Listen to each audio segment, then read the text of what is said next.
찬송가 304장으로 하나님 아버지께 영광 올려드리겠습니다. 찬송가 304장입니다.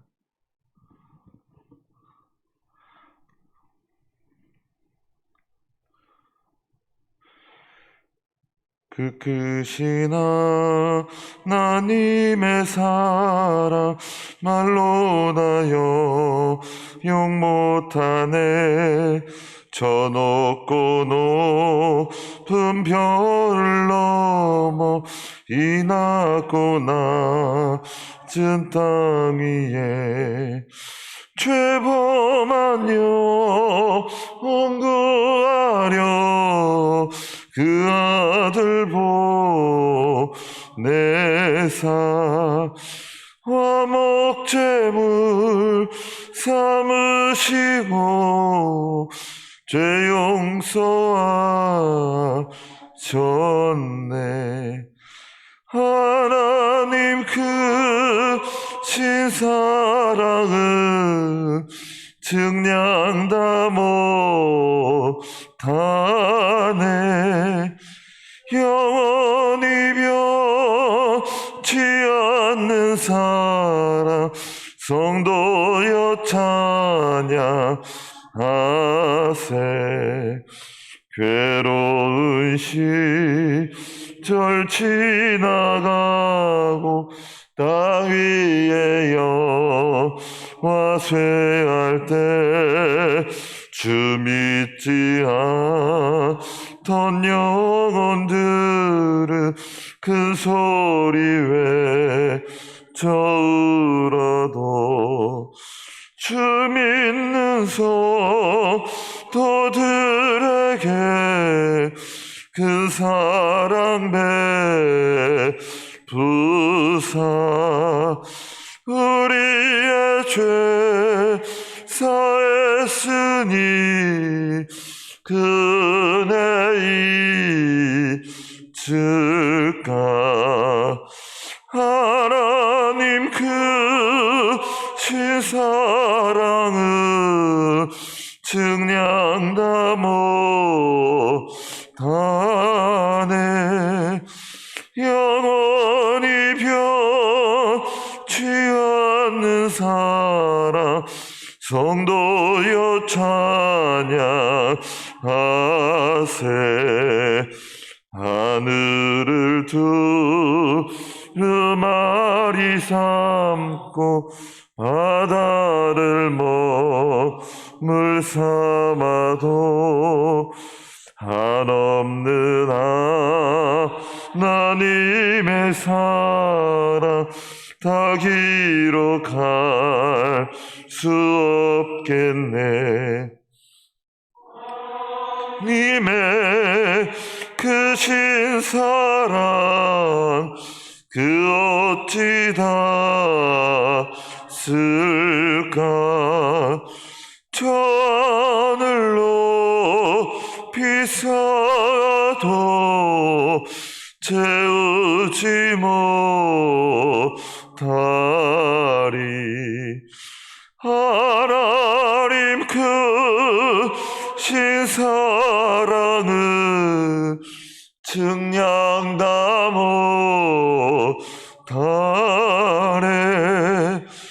영원히 변치 않는 사랑 성도여 찬양하세.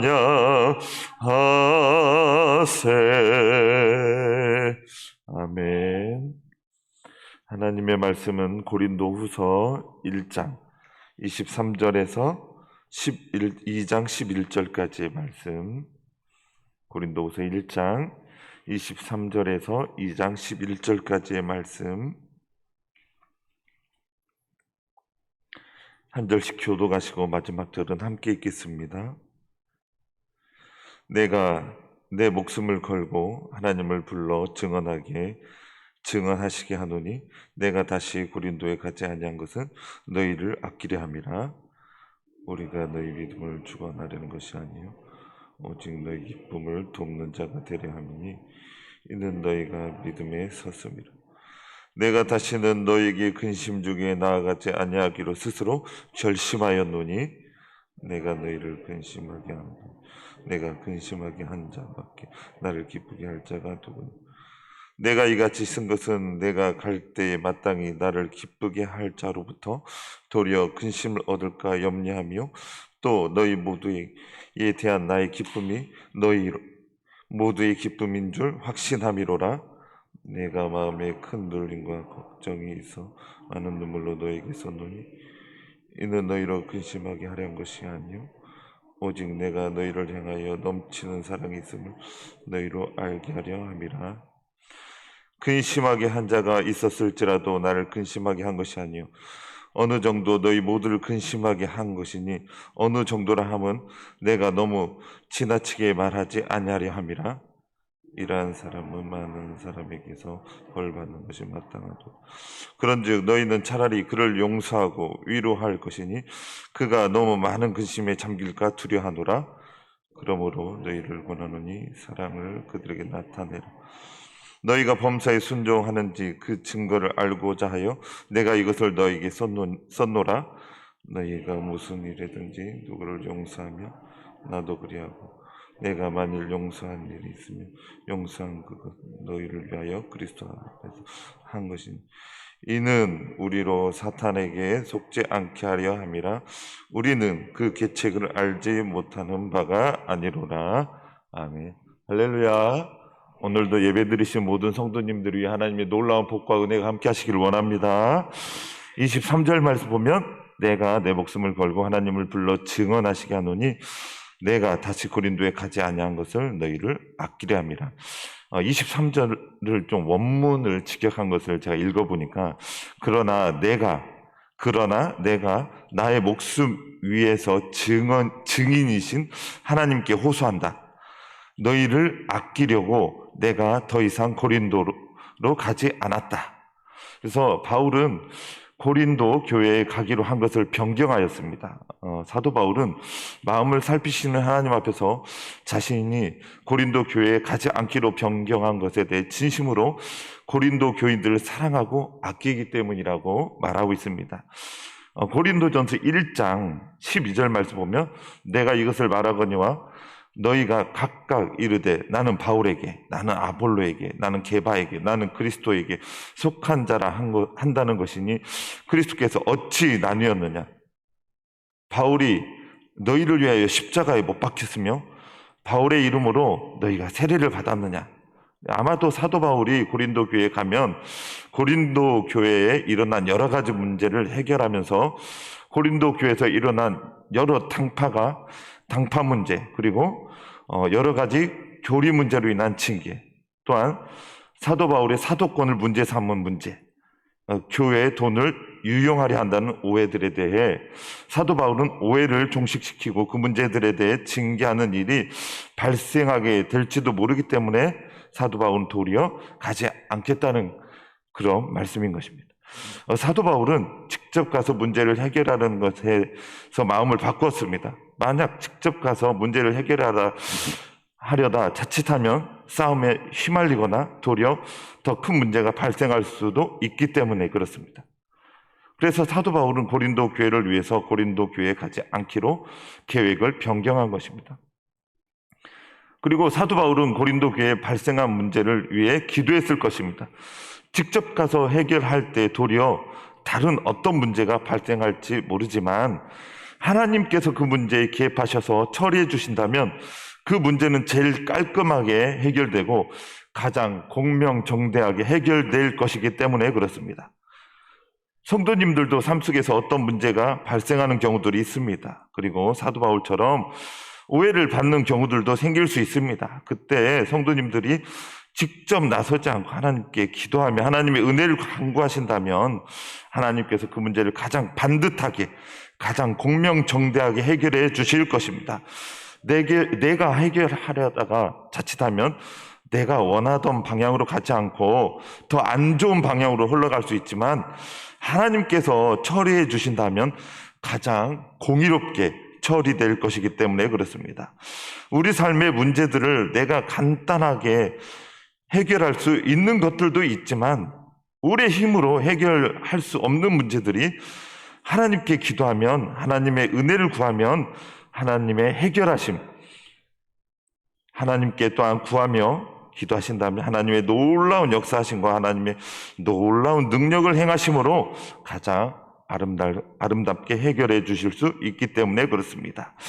24절 말씀 함께 읽겠습니다. 시작. 우리가 너희 믿음을 주관하려는 것이 아니요 오직 너희 기쁨을 돕는 자가 되려 함이니 이는 너희가 믿음에 섰음이라. 이 부분을 성사학자들이 쓴 글을 그대로 읽어보겠습니다. 바울은 그 권위에서 벗어나 그리스도 안에서 형제로서 또한 동역자로서 고린도인들을 대하였다. 성도들은 믿음 안에서 낳은 형제들이나 믿음의 식구들을 대할 때 무엇인가를 가르치거나 지배하거나 위세를 부리는 것이 아니라 섬기는 자로서 돕는 자리에 서고자 하는 바울을 배워야 한다. 예수님도 섬김을 받으려 하지 않고 도리어 섬기려고 자신의 생명을 대속물로 내주셨으며 섬기는 자가 큰 자라고 말씀하셨다. 그렇기에 성도들은 겸손한 마음으로 다른 사람을 자기보다 낮게 여기며 섬기는 삶을 살아야 한다. 유명한 신학자가 쓴 글인데 일목요연하게 의미를 잘 파악했다고 생각합니다. 그런데 이런 24절의 마음가짐은 꼭 바울만 가져야 하는 것이 아니라 예수님 믿은 지 얼마 되지 않은 사람일지라도 동일하게 가져야 할 마음이라고 생각합니다. 성도님들은 서로를 주관하려는 태도가 아니라 섬기려는 마음은 모든 크리스천이 가져야 할 마음이기 때문에 그렇습니다. 24절 오직 너희 기쁨을 돕는 자가 되려 함이니 이는 너희가 믿음에 섰음이라. 사도 바울은 복음을 믿고 있는 고린도 교인들에게 기쁨을 돕는 사람이 되고 싶었습니다. 주님 안에서 기쁨을 주는 사람이 되려 했던 것입니다. 그럼 어떻게 해야 복음을 믿는 사람들에게 기쁨을 주는 사람이 될 수 있을까 생각해 보았습니다. 첫 번째, 사도 바울은 복음을 믿고 있는 성도들을 위해 기도해 줄 때에 성도님들의 삶에 기쁨이 넘치게 되겠다고 사도 바울을 통해 생각하게 되었습니다.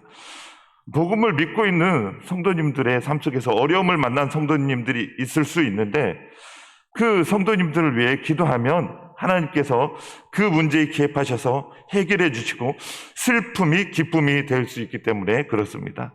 또한 둘째, 어떻게 하면 기쁨을 줄 수 있을까? 사도 바울은 하나님의 뜻을 전달해 주므로 기쁨을 주려 했습니다.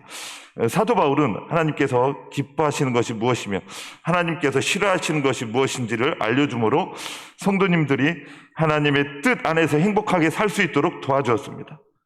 사도 바울은 고린도 교회 믿음, 소망, 사랑 이 세 가지는 항상 있을 것인데 그 중에 제일은 사랑이라는 주님의 뜻을 전달하며 하나님 안에서 사랑하며 살아가는 하나님의 뜻을 전달해 주었습니다. 고린도 성도들 중에는 사도 바울을 통해 들은 주님의 뜻을 발견하여 사랑하는 삶이 하나님께서 기뻐하시는 삶이구나 고백하며 사랑하며 살기 위해 노력한 성도님들도 있었을 것입니다. 사랑을 행함으로 또한 삶의 기쁨이 넘치는 성도님들도 있었을 것입니다.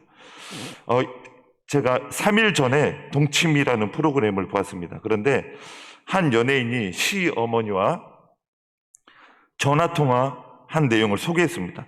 시어머니가 전화가 왔는데 혹시 어떤 일 때문에 전화 오신 것 같아서 먼저 그 일에 대해 언급했다고 합니다.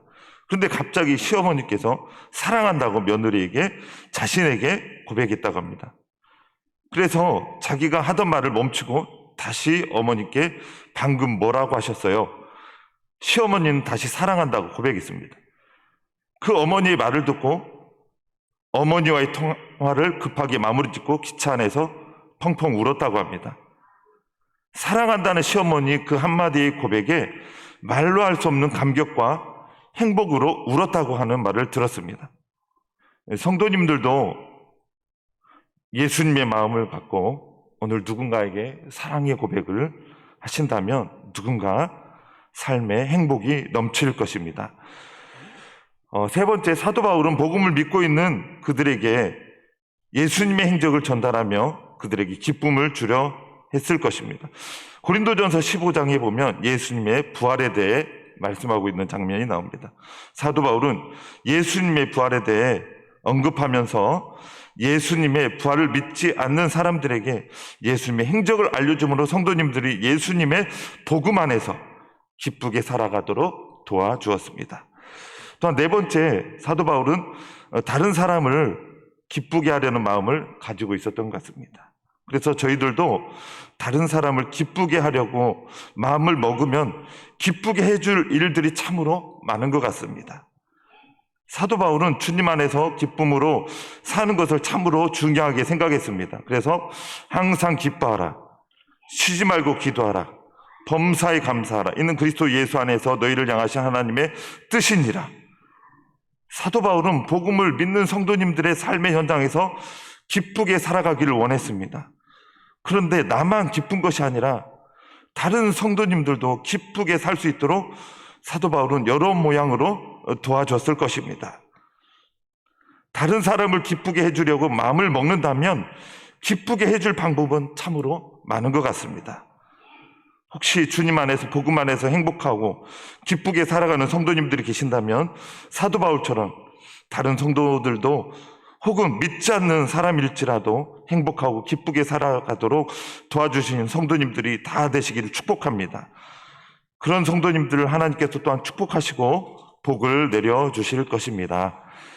2장 내용을 말씀드린다면 1절은 사도 바울은 다시는 고린도 교회를 근심하게 하는 자가 되지 않겠다고 결심하는 모습을 볼 수 있습니다. 2절은 사도 바울 자신이 고린도 교인을 슬프게 하고 근심하게 한다면 나를, 사도 바울을 기쁘게 할 사람이 누가 되겠느냐는 반문을 하고 있는 것입니다.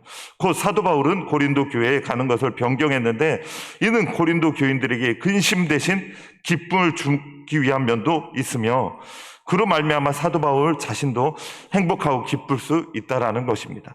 3절은 2절의 강조로 고린도 교회 성도들에게 근심을 주는 징계를 하다가 도리어 사도 바울 자신도 근심을 얻을까 염려하고 있다라는 것입니다. 그러니 사도 바울은 하나님께서 고린도 교회 문제를 원만히 잘 풀어주시길 기도했을 것입니다. 그래서 고린도 교회도 좋고 자신도 좋고 서로 윈윈하는 길을 선택했으며 고린도 교회 가는 것을 변경했으며 고린도 교회 문제를 주님께 기도하며 은혜를 구했을 것입니다. 4절 말씀을 제가 읽어보면 내가 마음에 큰 눌림과 걱정이 있어 많은 눈물로 너희에게 썼노니 이는 너희로 근심하게 하려 한 것이 아니요 오직 내가 너희를 향하여 넘치는 사랑이 있음을 너희로 알게 하려 함이라. 사도 바울은 고린도 교회로부터 많은 아픔을 겪었지만 그들에게 눈물의 편지를 썼었던 것을 고백하고 있습니다. 고린도전서와 후서 사이에 사랑의 마음을 담은 눈물의 편지를 썼다는 것인데 그 내용을 정확히 알 수 없지만 그 편지마저도 고린도 교회 성도들을 사랑함으로 썼다는 것을 강조하며 그때나 지금이나 고린도 교회 성도들을 사랑하고 있음을 피력하고 있습니다. 5절에서 8절까지의 말씀은 사도 바울은 고린도 교회에서 당파 분쟁하며 교리 문제와 사도 바울의 사도권을 가지고 사도 바울의 헌금을 유용하려 한다는 문제를 제기하였던 사람들 중에 회개하고 돌아선 그들 용서하고 위로할 것을 말씀하고 있습니다. 왜냐하면 그들도 복음을 믿고 구원받아야 할 대상이며 혹시 복음을 믿고 있다면 주님 안에서 품어야 할 형제이기 때문에 그렇습니다. 그래서 8절에 그들을 향한 사랑을 요청하고 있습니다. 혹시 그들이 교회를 떠나고 믿음에서 떠나 세상으로 나간다면 그들의 영혼이 위태하게 되기 때문에 사도 바울은 한 영혼을 천하보다 귀하게 여기며 사랑으로 그들을 품을 것을 성도들에게 권면하고 있습니다. 영혼을 너무나 사랑하는 사도 바울의 모습을 볼 수 있습니다. 9절 말씀은 성도들이 형제 자매를 용서하고 사랑을 보여주는 것이야말로 범사에 주님의 말씀에 순종하는 증거라고 고백하고 있습니다. 고린도 교인들이 여전히 주님의 말씀에 순종하고자 하는 마음을 가지고 있는가를 지금의 상황에서 형제 자매를 용서하는 것으로 증명하고 증거로 삼으라는 것입니다.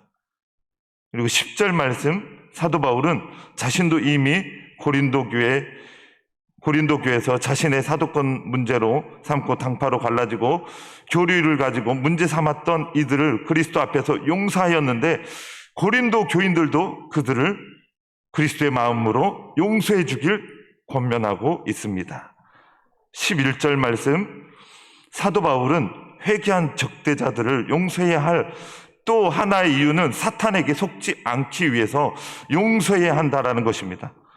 사탄의 목적은 성도들을 유혹하여 용서하지 못하게 함으로 범죄한 사람에게 낙심을, 피해자인 고린도 교인들에게는 복수심을 유발시켜 범죄자를 용서하지 못하게 하여 분란을 야기시키는 것이 사탄의 꾀임으로 회개한 성도들을 사랑으로 용서하라는 것입니다. 그래서 용서는 헬라어로 카리조마라는 단어인데 은혜라는 뜻의 카리스에서 나온 말입니다. 하나님께 은혜를 입고 또한 하나님의 용서받은 사람들은 다른 사람들을 용서해야 한다라는 의미를 담고 있는 것입니다. 말씀을 맺겠습니다. 저를 포함하여 성도님들은 사도 바울처럼 예수님의 마음을 가지고 다른 사람들을 더욱 기쁘게 해주는데 최선을 다하는 삶을 살기를 간절히 축복합니다. 사도 바울은 예수님께서 자신을 용서해 주신 사랑을 가지고 다른 사람을 용서해 준 것처럼 성도님들도 누군가를 예수 그리스도의 사랑으로 용서하고 품어주는 성도님들이 다 되시기를 축복합니다. 기도드리겠습니다. 하나님, 사도 바울이 고린도로 가는 것을 변경하고 그들에게 근심 대신 기쁨을 주려고 노력했던 것처럼 저희도 오늘의 삶 속에서 예수님의 마음을 가지고 누군가를 기쁘게 해주고 예수님의 마음으로 섬겨줄 수 있는 주님의 빛의 자녀들이 다 되게 하여 주시옵소서. 예수님께서 우리에게 참 행복과 참 기쁨을 주시고 참 자유를 주시려고 십자가에서 죽으시면서까지 우리를 위해 주신 것처럼 우리도 오늘의 삶 속에서 예수님의 마음을 사도 바울처럼 품고 누군가를 기쁘고 행복하게 해주려고 마음을 갖게 하여 주시옵소서. 여름 행사를 앞두고 있습니다. 여름 행사 가운데 주님을 인격적으로 만나고 예배 가운데 성령 충만하게 하여 주시옵시며 주님의 임재 안에서 주님께서 주시는 참 기쁨을 맛보는 시간이 되게 하여 주시옵소서. 오늘도 예수님의 십자가의 사랑이 우리를 통해 흘러가도록 주님 도와주시옵소서. 예수님의 이름으로 기도드렸습니다. 아멘. 하늘에 계신 우리 아버지, 아버지의 이름을 거룩하게 하시며 아버지의 나라가 오게 하시며 아버지의 뜻이 하늘에서와 같이 땅에서도 이루어지게 하소서. 오늘 우리에게 일용할 양식을 주시고 우리가 우리에게 잘못한 사람을 용서하여 준 것 같이 우리 죄를 용서하여 주시고 우리를 시험에 빠지지 않게 하시고 악에서 구하소서. 나라와 권능과 영광이 영원히 아버지의 것입니다. 아멘.